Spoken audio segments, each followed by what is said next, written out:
નમસ્કાર. શ્રી ભાઈલા બાળ ગણેશ મંડળ આપનું હાર્દિક સ્વાગત કરે છે.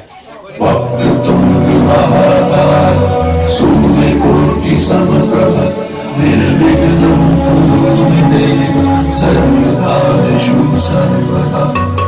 वक्रतुण्ड महाकाय सूर्यकोटि समप्रभ निर्विघ्नं कुरु मे देव सर्वकार्येषु सर्वदा. પ્રસ્તુત કરીએ છીએ ભગવાન પરશુરામ. આ સમગ્ર ઘટના કાલ્પનિક છે. नारायण नारायण. सुनो पृथ्वी के लोगों, आज इस धरती पे बहुत बड़ा चमत्कार और अनर्थ होने वाला है. चलो देखते हैं क्या होने वाला है. नारायण नारायण. ओम नमः शिवाय. ओम नमः शिवाय. ओम नमः शिवाय. शरणे पड़ी मांगो घड़ी ये घड़ी कष्ट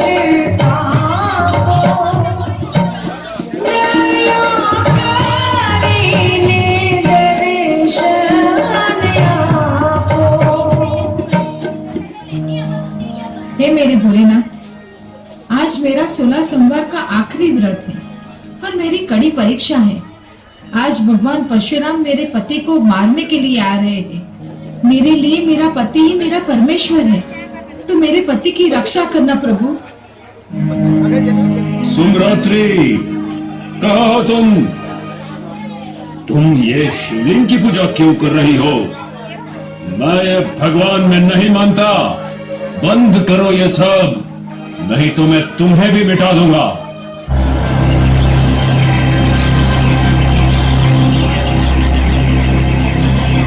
कहाँ है वज्रसा? मैं तुम्हारा वध कर दूंगा. मुझे पता है कि तुम भगवान परशुराम हो और तुम्हारे हाथों से आज तक कोई नहीं बच सका. फिर भी मैं अपनी रक्षा जरूर करूंगा. मैं अपनी आखिरी सांस तक तुमसे लड़ता रहूंगा. तो बचो मेरे प्रहार से.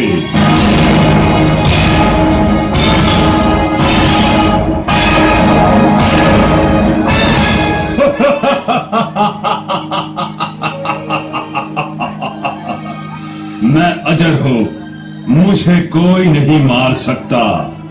ये कैसे बच गया? आज तक मेरी परशु के प्रहार से कोई नहीं बच पाया है, लेकिन तुम कैसे बच गए?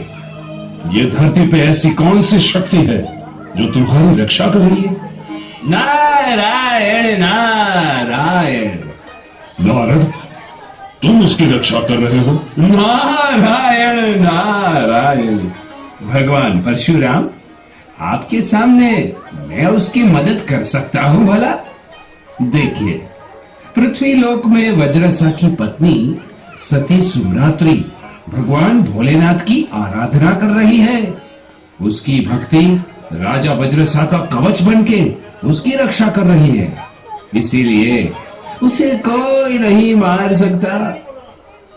उस सती सुमरात्रि को मैं प्रणाम करता हूँ.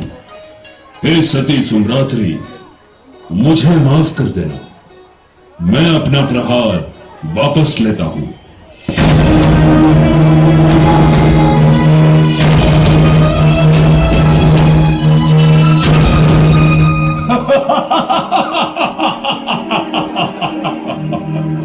मुझे कोई नहीं मार सकता.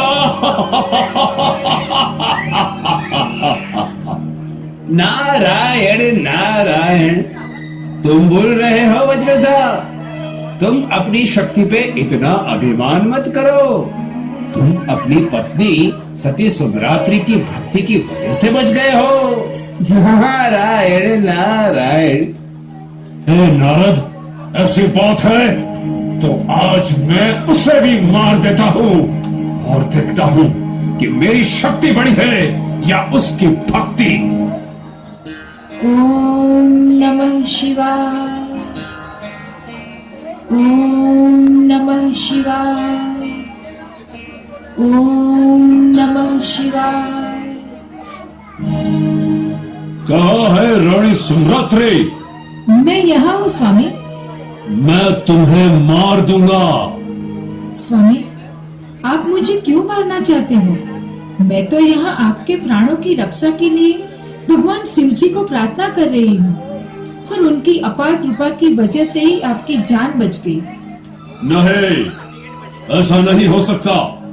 मैं अपनी शक्ति की वजह से बच गया हूँ, तुम्हारी भक्ति की वजह से नहीं। इतना तुम जान लो, मैं तुम्हें मार दूंगा। मैं यहाँ आपकी जान को बचाने के लिए शिव जी की प्रार्थना कर रही हूँ और आप मुझे ही मार देना चाहते हो।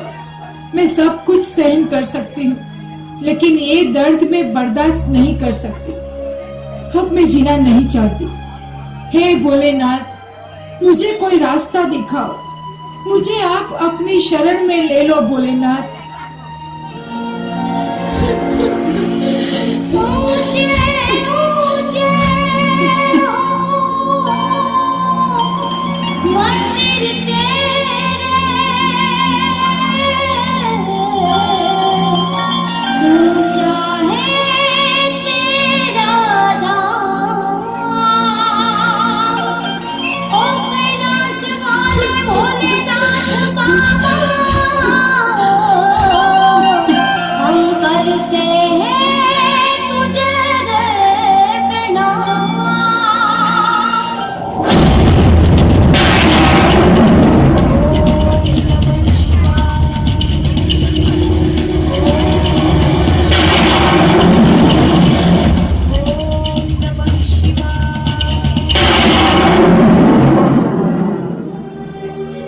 ये क्या अनर्थ हो गया?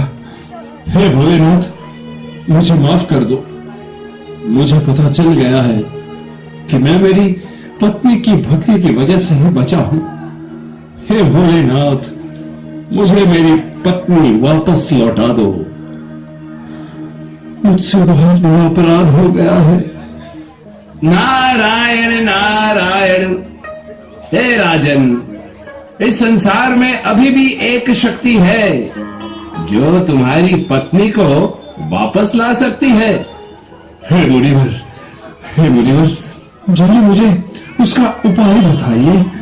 नारायण नारायण।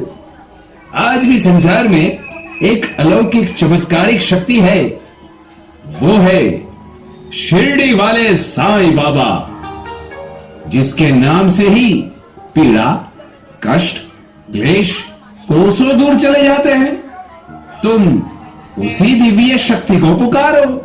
नारायण नारायण। हे दिव्य शक्ति साईं बाबा, मुझे आपके दर्शन दो। बाबा, आप दर्शन दो। बाबा, आप मुझे दर्शन दो।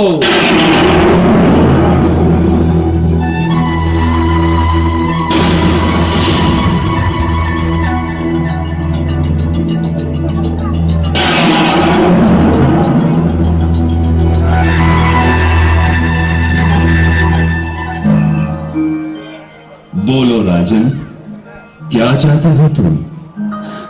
मुझसे बहुत बड़ी गलती हो गई है बाबा। मैं जानता हूं राजन, तुमने अपनी पत्नी का हमेशा अनादर ही किया है। तुम में बहुत अभिमान है ना। जब भी संसार में अन्याय होता है, अग्नि परीक्षा से हमेशा नारी को ही गुजरना पड़ता है। पत्नी से विमुख होकर लाखों करोड़ों की संपत्ति भी ऐसी ही श्रीहीन है जैसे एक नारी का शरीर सोने के आभूषण पहनने के बाद भी वस्त्रों के बिना मर्यादाहीन है।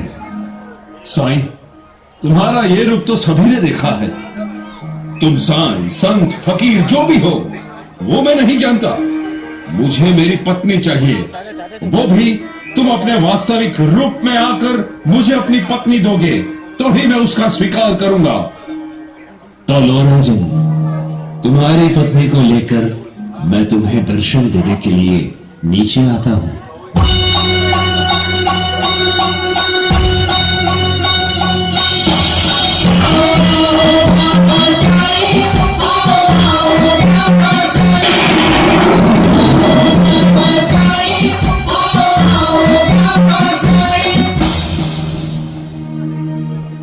बाबा, अब तो मेरी पत्नी को लिए बिना ही आ गए। अब तो सिर्फ ये चिमटा और ये झोली को लेकर आए हो। मेरी पत्नी कहाँ है? मेरा जो कुछ भी है वो सब कुछ इस चिमटे में ही है। अलख निरंजन अलख निरंजन अलख निरंजन अलख निरंजन।